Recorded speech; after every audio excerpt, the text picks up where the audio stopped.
măsurătoare care putea duce până la rechemarea la post, a mai spus Dandon. Premierul Cărican a invitat în această seară pe ambasadorul Italiei la Palatul Victoria pentru discuții despre situația românilor, urmând un incident care a revoltat opinia publică. Acesta Laura Vasiliu, protagonista filmului 4 între săptămânii 2 zile, a fost victima unei descinderi abuzive a carabinierilor, iată din fiind luată de altă româncă, un mediu internațional care are aceeași linie. Secretarul Jurămului care a fost invitat de la Dorina Antița Laura Vasiliu nu a întârziat. Premierul Beliceanu a invitat la discuții de ambasadorul Italiei. Este guvernamentare susține că a vorbit și despre situația generală a românilor în peninsula. Și președintele Traian Băsescu a declarat nemulțumit de atitudinea polițiștilor italieni, la fel și ministrul de interne Cristian Davi.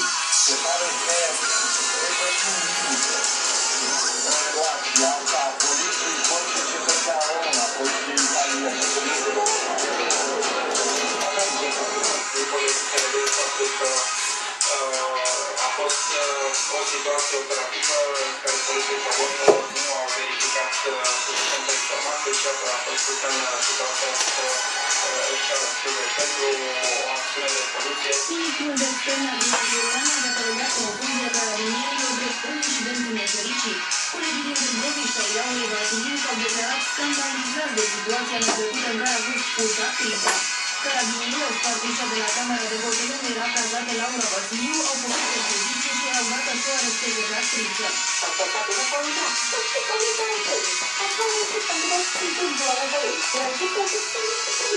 Carabinierii credau că actrița este o traficantă de copii. Dacă urmările, Laura Vasiliu a încercat să le explice cine este și cu ce scop se află în Italia.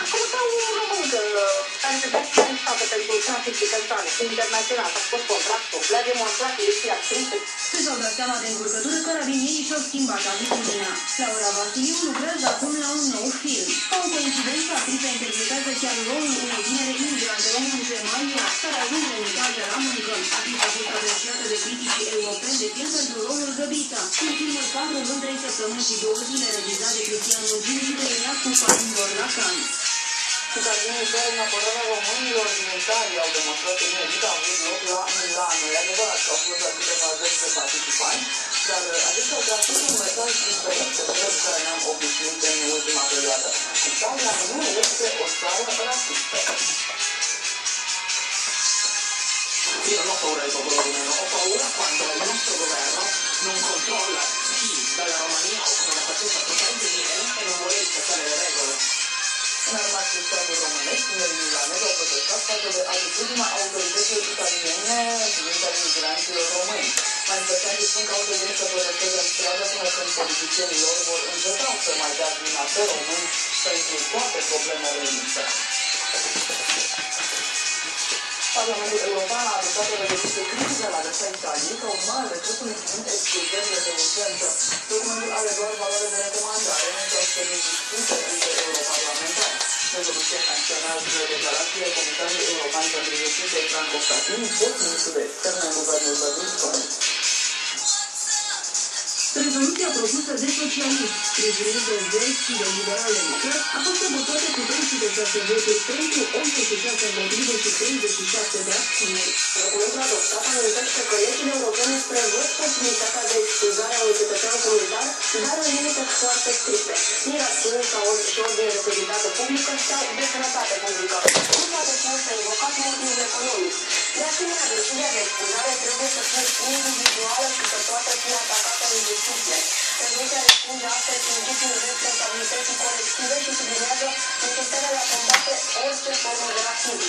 Documentul recomandă Comisiei Europene să adopte o strategie pentru integrarea socială a romilor.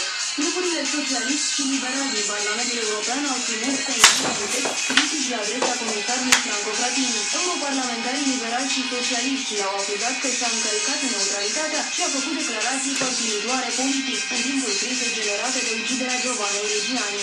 Rezoluția adoptată astăzi de către Parlamentul European de la Strasbourg afirmă valoarea libertății de circulație a persoanelor pe teritoriul Uniunii Europene. Documentul amintește faptul că Directiva 38 din 2004 interzice în mod categoric expulzările în masă și subliniază faptul că expulzarea unui cetățean european de pe teritoriul oricărui stat membru se face în limite foarte stricte. Individul vizat de o astfel de măsură are drept la recurs există foarte mult acest drept. Rezoluția nu are decât un rol de recomandare și nu va afecta aplicarea